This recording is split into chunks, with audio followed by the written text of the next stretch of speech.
काहे धनी मुँह लटकइले बारू खाना पीना भोर से न खइले बारू ए हो बोला ना काहे धनी मुँह लटकइले बारू खाना पीना भोर से न खइले बारू खेल गइल खेला राते उठे दर्द मोर फोर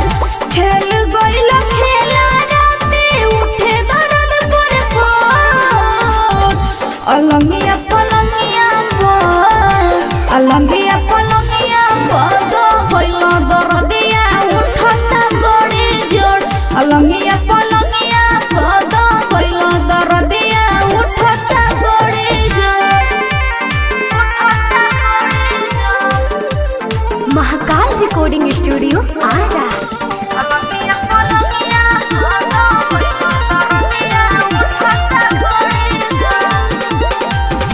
कोमर के दाबी जोड़ कोई दिहला सांझे के लागल राजा भर कोई दिहला कोमर के दाबी जोड़ कोई दिहला सांझे से लागल राजा भर कोई दिहला झूठे कर ताड़ू धनिया तू हलवा हो कुछ कोई न ज्यादा नीचे खलवा हो धाई के आकारी सौसे दिलो बदनिया तोर अलंगिया पलंगिया दो गइल दर्दिया उठेला बड़ी जोर अलंगिया पलंगिया दो गइल दर्दिया उठेला बड़ी जोर महाकाल रिकॉर्डिंग स्टूडियो आरा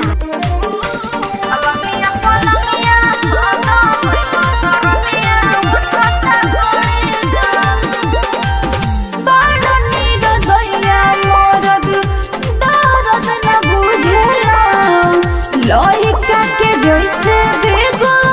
रात भर जूझेला बड़ा निर्दया मरद दर्द न बुझेला लइका के जैसे रोहित रात भर जूझेला काहे कर ताड़ू झूठो के डराना बाहू लागे भइल बाटे तुहारा भराना बाहू